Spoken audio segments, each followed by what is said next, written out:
कश्मीर के रामबन में लैंडस्लाइड से भारी तबाही मची है। आपको बता दें, लैंडस्लाइड की वजह से कई मकान जमींदोज हो गए। भूस्खलन में सैकड़ों लोग बेघर हुए हैं। पीएम नरेंद्र मोदी और सीएम से अब मदद की दरकार है। लोगों ने प्रशासन से मदद की गुहार लगाई है।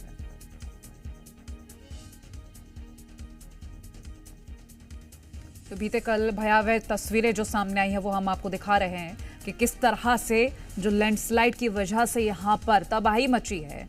आप ये देखें जरा कि खौफनाक मंजर जो रहा है वो हम आपको दिखा रहे हैं। कई मकान जमींदोज हो गए हैं, लोग बेघर हो गए हैं। अब लोगों में डर का माहौल है, उनकी गाड़ियां तक इन मलबे में दब गई हैं।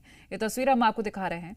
इस लैंडस्लाइड की वजह से बहुत ज्यादा नुकसान हुआ है। जो गाड़ियां वहां पर मौजूद थी वो देखिए किस तरह से मलबे में दब चुकी हैं। आप ये तस्वीर देखिए जरा और अंदाजा लगाइए कि वहां का मंजर क्या रहा होगा। अब यहाँ के लोगों को प्रशासन से मदद की दरकार है। पीएम से मदद चाहिए, सीएम से मदद चाहिए। लेकिन अब फिलहाल सवाल ये कि नुकसान जितना हुआ है, लोगों के घर ढह गए हैं, उनके नुकसान की भरपाई कैसे होगी। ये कुछ तस्वीरें हम आपको दिखा रहे हैं जो लैंडस्लाइड के बाद और उस वक्त का जो माहौल रहा है, क्योंकि पानी के सैलाब के साथ मलबा बहता नजर आया है और ये बहता मलबा कई मकान जमींदोज कर गया, कई गाड़ियों को दबा दिया, कई लोगों की जान भी चली गई। ऐसे में बहुत सारे लोगों का रेस्क्यू किया गया है, उनको सुरक्षित जगहों पर पहुंचाया गया है।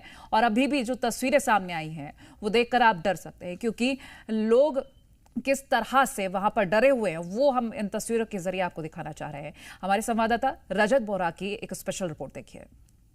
रामबन के लोगों के लिए 20 अप्रैल तबाही लेकर आई।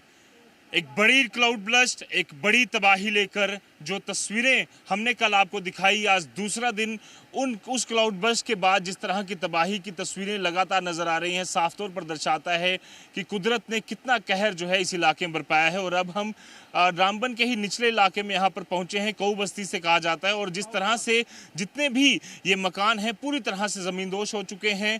ये दरिया जो बहता है इसके साथ वो पूरी तरह से आप देख सकते हैं कि उसके साथ ही बिल्कुल चपटे हो चुके मकान। और यहाँ 20-20 फुट 30-30 फुट जो मलबा है वो बड़ा है। और पूरी तरह से आप देख सकते हैं ये जो पुल है जो हम दिखाने की कोशिश कर रहे हैं, ये पुल हाल ही में बनाया गया है, जिसके बाद तेजी से यहाँ पर काम चल रहा था नेशनल हाईवे का। पर कुदरत की त्रासदी ने त्राहिमाम जो है वो कल से मचाया हुआ है। अब लोग कोशिश कर रहे हैं कि जो बचा कुचा है उसे किसी तरह से हम समेट। कल कहाँ थे जब ये हुआ? ये अचानक रात को 2:30 बजे जैसे जो बारिश हुई तो हमें लगा बारिश बरखा हो रही है तो ज़्यादा कुछ नहीं होगा, लेकिन हम लोग घरों में बैठे थे। फिर अचानक से जब ये बिल्कुल ही भूकंप आ गया, हम लोग अपनी सिर्फ जान बचा सके हैं। बाकी जो हमारे को कपड़े पहने हुए दिख रही है बस यही कुछ बचा, बाकी हमारे पास कुछ नहीं बचा। हमारा माल मवेशी सारा जो है, खाना पीना बर्तन जितने भी हमारे डॉक्यूमेंट्स वो सारे हमारे इस मलबे के नीचे दब गए हैं।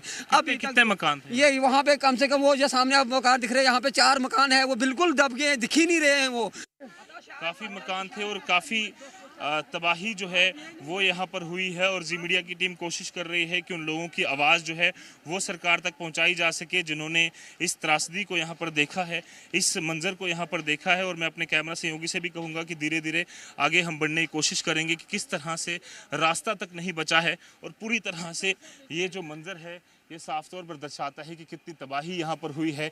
लोगों की अपील है कि यहाँ पर प्रशासन पहुँचे, मदद पहुँचे, क्योंकि लगातार लोगों के आंखों में आंसू हैं, दुख है। और लगातार कहीं ना कहीं हमारी भी कोशिश है कि प्रशासन तक ये आवाज़ पहुँचे और जिस भी तरह से पॉसिबल हो सके इन तक मदद पहुँचाई जाए। क्योंकि जिस तरह की कुदरत की त्रासदी, कुदरत का कहर यहाँ पर बरपा है, लोग काफ़ी दुखी हैं, अपने घरों में कोशिश कर रहे हैं कि जो बचा कुछ है वो समेट सकें, पर हालात काफ़ी ज़्यादा ख़राब है।